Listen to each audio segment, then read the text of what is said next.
Jan Aadhaar card family KYC वाले system को इतनी शांति से लाया गया कि लोगों ने इसको बिल्कुल भी सीरियसली नहीं लिया। और जाहिर सी बात है, हम तब तक किसी चीज़ को सीरियसली नहीं लेते हैं जब तक वो हमारी मजबूरी नहीं बन जाती है। और यही अब आप सबके साथ होने वाला है। Jan Aadhaar card family KYC को इतना ज़रूरी कर दिया गया है कि इसके बिना अब आपको किसी भी सरकारी योजना का लाभ नहीं मिलेगा। और आज की वीडियो में यही समझने की कोशिश करेंगे। तो चलिए शुरू करते हैं। दरअसल दो न्यूज़ है, उनको कवर करते हुए आगे बढ़ते हैं। सबसे पहले यहाँ पर आप देखिए, IT विभाग ने जन आधार को लेकर किया बदलाव, योजना में आएगी पारदर्शिता। जन आधार में परिवार के हर सदस्य की केवाईसी जरूरी नहीं होने पर सरकारी योजनाओं के लाभ से होंगे वंचित। आगे लिखा है, सूचना एवं प्रौद्योगिकी विभाग ने जन आधार कार्ड को लेकर बड़ा बदलाव किया है। अब आपको जन आधार कार्ड से किसी भी सरकारी योजना का लाभ लेना है तो जन आधार कार्ड की केवाईसी करवानी होगी। इसके बिना आप सरकार की योजनाओं का लाभ से बाहर हो जाएंगे। लोगों को शुरुआती दौर में साइट की दिक्कत व बाहर रहने वाले फिंगरप्रिंट नहीं आने वाले लोगों को परेशानी का सामना करना पड़ रहा था। सूचना एवं प्रौद्योगिकी विभाग ने ऑनलाइन कार्य में और अधिक पारदर्शिता लाने के लिए जन आधार कार्ड केवाईसी की नई प्रक्रिया शुरू कर दी है। कुछ ई मित्र संचालकों द्वारा आधार में लोगों की आयु बढ़ाकर फर्जी दस्तावेज बनाकर विधवा विकलांग पेंशन चालू करने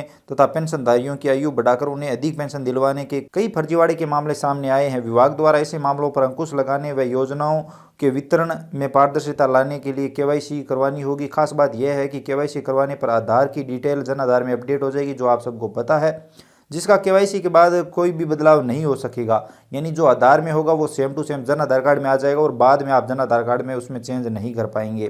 तो ये सब तो मैं आप सबको बता चुका हूँ। लेकिन ये जो पेंशन वाली बात की जा रही है, इसके बारे में मैं केवाईसी शुरू होते ही मैंने आपको बता दिया था कि कहीं ना कहीं माजरा यही है, पेंशन, ताकि लोगों को जन आधार कार्ड में गलत तरीके से आयु बढ़ाकर न दिलाई जा सके। जो आधार कार्ड में एग्जैक्ट आयु होगी वही जन आधार कार्ड में आ जाएगी और उसके बाद उसमें बदलाव नहीं होगा।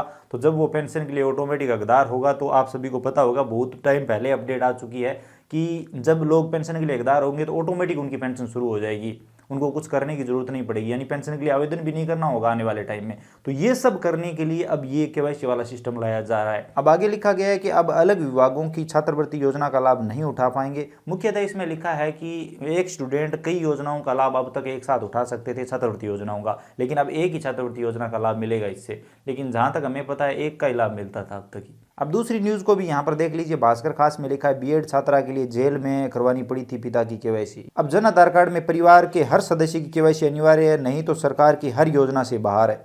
मुख्यतः इस न्यूज़ में दो बातें बताई गई है। जो छात्रवृत्ति के लिए बायोमेट्रिक होता है कॉलेज में, उसके लिए अब एक ही कंप्यूटर, एक ही लैपटॉप इस्तेमाल किया जा सकेगा। हर कंप्यूटर, हर लैपटॉप पर ये सिस्टम कॉलेज में नहीं होगा, क्योंकि उसका IP एड्रेस जो विभाग के पोर्टल पर अपडेट होगा, उसी कंप्यूटर, उसी लैपटॉप से ये बायोमेट्रिक लिया जा सकेगा, ताकि इसमें फर्जीवाड़ा ना हो। दूसरी चीज़ यहाँ पर यह लिखी है कि दर्जनों योजनाओं का लाभ जन आधार कार्ड से मिलता है, और जन आधार कार्ड से जिन योजनाओं का लाभ मिलता है उन योजनाओं का लाभ बिना केवाईसी के अब नहीं मिलेगा। जैसे यहाँ पर बताया गया है, चिरंजीवी योजना, राशन, पेंशन, छात्रवृत्ति, निःशुल्क मोबाइल वाली तो चली गई कब की, अन्नपूर्णा फूड पैकेट और किसान निधि समेत अन्य योजनाएं शामिल है। तो इन सभी योजनाओं का लाभ जन आधार कार्ड से मिलता है। और जन आधार कार्ड से अगर आपको योजनाओं का लाभ लेना है तो आपको केवाईसी करवानी होगी, अन्यथा अभी आपको इन सभी योजनाओं से बाहर किया जा सकता है और जन आधार कार्ड से मिलने वाली योजनाओं का लाभ अब आपको नहीं मिलेगा। तो ये केवाईसी सबके लिए जरूरी हो गई है, तो जल्द से जल्द केवाईसी करवा लीजिए। लेकिन आप सभी को एक ही बात कहना चाहूँगा कि पहले आधार कार्ड को चेक कर लीजिए। आधार कार्ड में अगर सारी डिटेल सही नहीं है तो केवाईसी करवाने का कोई मतलब नहीं है,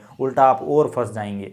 तो पहले आधार कार्ड में नाम, पिता का नाम, डेट ऑफ बर्थ वगैरह वो सब चेक कर लीजिए। अगर सही नहीं है तो पहले आधार कार्ड को अपडेट करवा लीजिए, उसमें फिंगरप्रिंट वगैरह तो अपडेट हो ही जाएंगे साथ में, और मोबाइल नंबर भी अपडेट करवा लीजिए। और उसके बाद केवाईसी करवाइए, जिससे आपको केवाईसी में भी आसानी होगी। OTP आ जाएगा, फिंगरप्रिंट नहीं आ रहा है तो OTP आ जाएगा, और आपकी सारी डिटेल सही से जन आधार कार्ड में अपडेट होगी। यानी आपके आधार की जो भी डिटेल है वो सारी जन आधार कार्ड में ऑटोमेटिक जाएगी, और जन आधार कार्ड में जो डिटेल आ जाएगी केवाईसी के बाद, उसमें आप बदलाव नहीं कर पाएंगे। आई होप आप समझ गए होंगे। वीडियो का मुख्य उद्देश्य आप सभी को यही बताना है कि केवाईसी आप जितनी जल्दी करवा ले उतना अच्छा है।